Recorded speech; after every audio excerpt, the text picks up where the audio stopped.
Bonjour, bienvenue à vous, vous êtes sur OM5 TV, dans l'émission Studio 5 où je reçois pour vous aujourd'hui Bago Balthazar. Bago Balthazar, bonjour. Bonjour.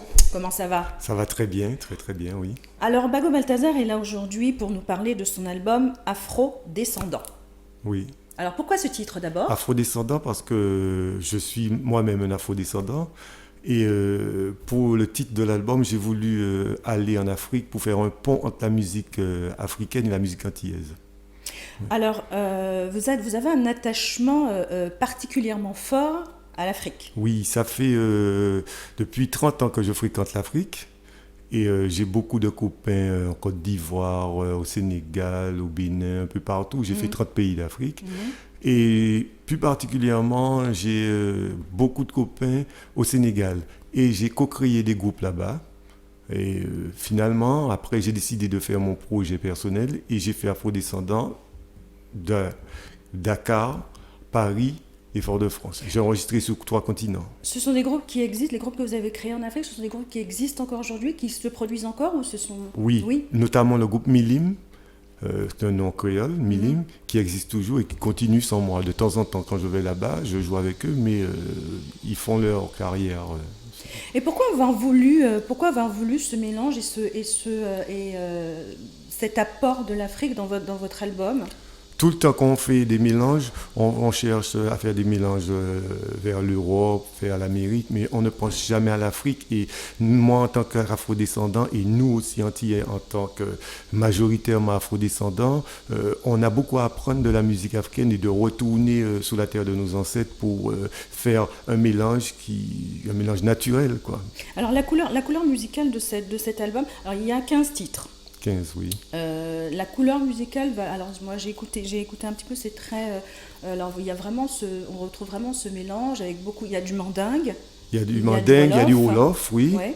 Il y a de la kora, il y a du balafon, il y a des tambours africains, il y a des tambours antillais. C'est un mélange. Ça part de la musique africaine et ça arrive jusqu'au dernier titre à la musique zouk. Ça veut dire que j'ai traversé le temps, j'ai traversé l'océan pour arriver. J'ai fait le chemin. Oui, vraiment tout un voyage. Oui, le chemin parcouru par les esclaves. Pas les esclaves, mais par les déportés, comme je disais. Combien de temps pour préparer cet album? 2 ans. Il m'a fallu 2 ans pour préparer vraiment parce qu'il a fallu voyager beaucoup vers le Sénégal et voyager aussi en Martinique. Et puis, bon, à Paris, c'était normal, je suis à Paris, et 2 ans. Et puis aussi, il fallait les moyens. Il faut dire que j'ai fait un crowdfunding pour réaliser cet album. Qu'est-ce que c'est qu'un crowdfunding, pour ceux qui ne savent pas? Une participation financière de tout un chacun. Voilà, le peuple m'a aidé. Qui a bien fonctionné. Ça a bien fonctionné, oui. Et ça m'a permis de réaliser en partie, quoi. Alors, au niveau des musiciens, on retrouve qui sur cet album? Je sais qu'il y a les frères Fanfan. Oui, les frères Fanfan, il y a Thierry Vaton, il y a Michel Alibo, il y a Dominique Béroz, il y a Mario Mas. Il y a des grosses pointures. Des amis. Ouais. Que des amis. Pour la partie africaine, ouais. Il y a Edouard Manga Kora, il y a Jano Mendy, il y a Mouda Rassoul qui est le chanteur griot, il y a Marie Mafal, Faké Bandao, Papis.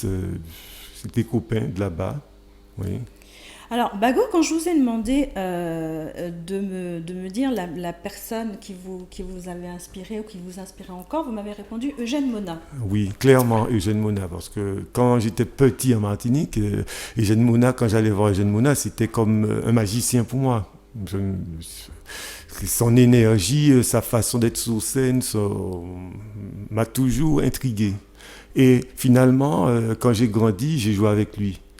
Ouais. Alors, pour moi, c'était un rêve de jouer. Un rêve qui se réalisait. Et il a toujours été pour moi quelqu'un de moteur, quoi.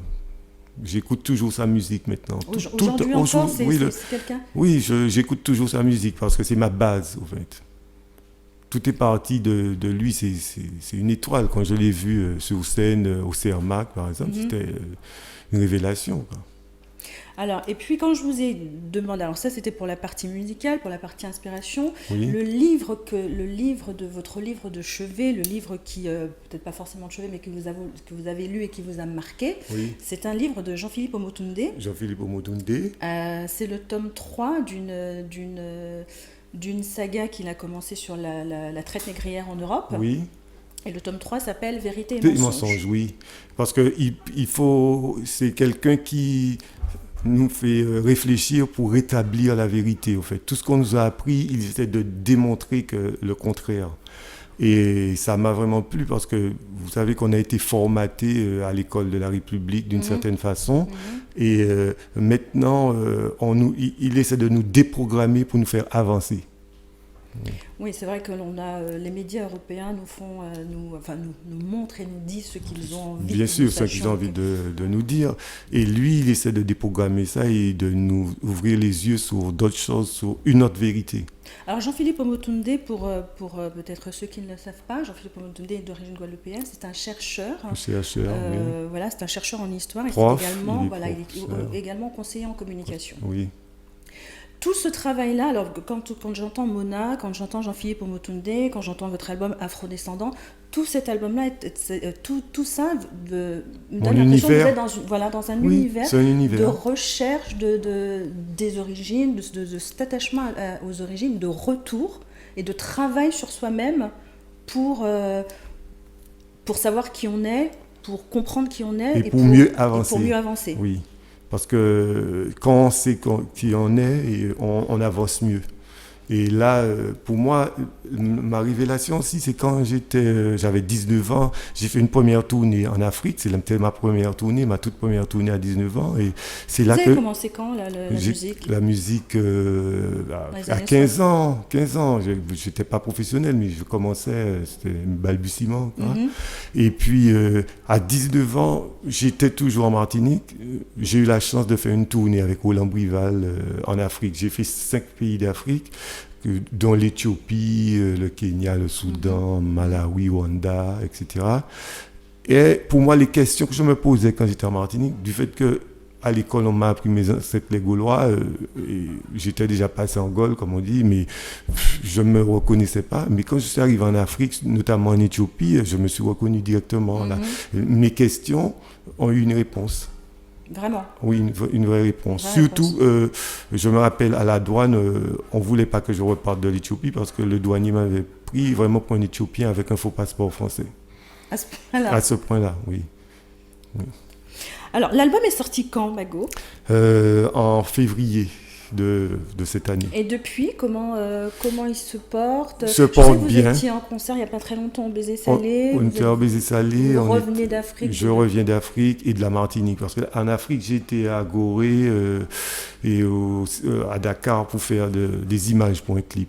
J'étais directement dans la maison des esclaves à Gorée, au Symbolique, pour faire un clip et dans des endroits symboliques comme là où Aimé Césaire à Dakar, des rues Léon Damas à Dakar pour faire un clip. Ouais. Et des gens majeurs de la négritude et des afrodescendants majeurs pour notre histoire. Et vous avez l'impression que ça a une vraie portée Bien sûr, c'est une portée parce que même le disque, même pour les images, quand je fais les images et on me voit là-bas en Afrique avec les ancêtres, quoi, les enfants de mes ancêtres, les gens ils sont contents, quoi, de voir que moi je retourne là-bas, j'essaie de faire des recherches, j'essaie de voir, de collaborer avec sous la terre de mes ancêtres, avec les gens de là-bas, ils sont très contents. Jean-Philippe Omotunde, c'est quelqu'un que vous avez rencontré ou c'est Je le connais. Non, je le connais. Jean-Philippe Omotunde, je le connais très bien. En ce moment, il vit en Guadeloupe. C'est ça, un peu, il est vraiment dans cette même démarche. Oui, il est dans une démarche encore plus de transmission, lui. Vraiment, il travaille avec les élèves, il est chercheur, quand on l'appelle partout dans les universités, il fait des colloques, il est très bien, quoi. Comment se porte l'album depuis février? Oui, les gens aiment l'album. Ça a reçu... c'était bien, quoi. Un vrai succès. Un vrai succès, oui. Pour le moment, les gens, chacun m'appelle, me dit que c'est bien, oui, que tu as fait un bon boulot. Maintenant, j'essaie de faire connaître encore plus, quoi. La phrase qui vous fait avancer, qui vous motive, la phrase ou l'adage Oui. qui vous permet d'avancer dans la vie, ou sur laquelle vous vous reposez. Reposer, oui.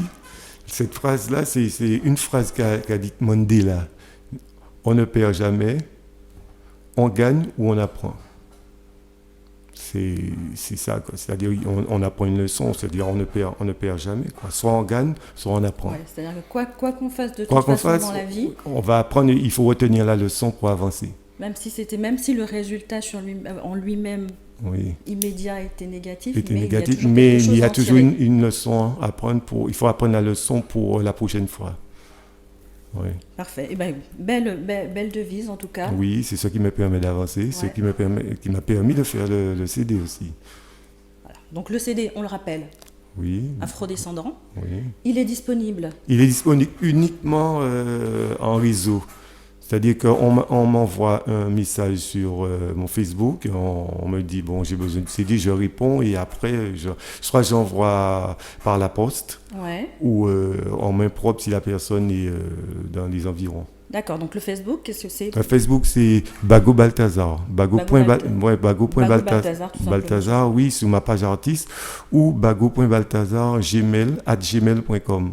bago.balthazar@gmail.com. Oui. D'accord, mais en tout cas sur Facebook c'est peut-être plus. Sur Facebook, il faut les renseignements sont sur Facebook, sont sur mon Facebook. Bah, c'est plus facile comme ça. Parfait, ben voilà. Donc vous savez où vous procurer cet album Afrodescendant de Bago Balthazar. En message privé sur Facebook. En message privé. Sur Facebook, voilà. Oui. Donc, uniquement en message privé. Oui. Eh ben parfait. Donc l'album s'appelle Afrodescendant, vous l'avez entendu. Vous souhaitez l'écouter, l'acquérir, vous savez comment faire, donc Bago Balthazar sur Facebook. Allez déjà voir un petit peu sous ma page parce qu'il y a des extraits, il y a un clip et puis il y a un teaser avec plein d'extraits. Il y a 2 teasers même avec l'intégralité des morceaux. Il y a des répétitions aussi, il me semble avoir vu des répétitions. Non, c'est des enregistrements. On a filmé les enregistrements live et j'ai fait un teaser avec. Parfait. Oui. Merci à vous. C'est moi, hein. Merci à vous d'être venu nous présenter donc, ce dernier bébé, Afrodescendant. Et puis, écoutez, qu'est-ce qu'on peut lui souhaiter ? Une longue vie. Bonne chance. Longue vie, oui. Et puis, bonne chance à vous. Puis, plein de concerts à venir. Merci, oui. Au Sénégal, à Paris, ça va se faire. En Guadeloupe, peu importe l'endroit. Oui, c'est en train de se monter, là. Bah, parfait. Oui. Merci encore. Merci. Et puis, revenez quand vous voulez, surtout. Merci, à bientôt. Alors. À bientôt. Et puis, écoutez, quant à vous, je vous donne rendez-vous très prochainement pour un nouveau numéro de Studio 5. En attendant, restez bien scotchés sur les programmes d'OM5 TV. À bientôt, au revoir.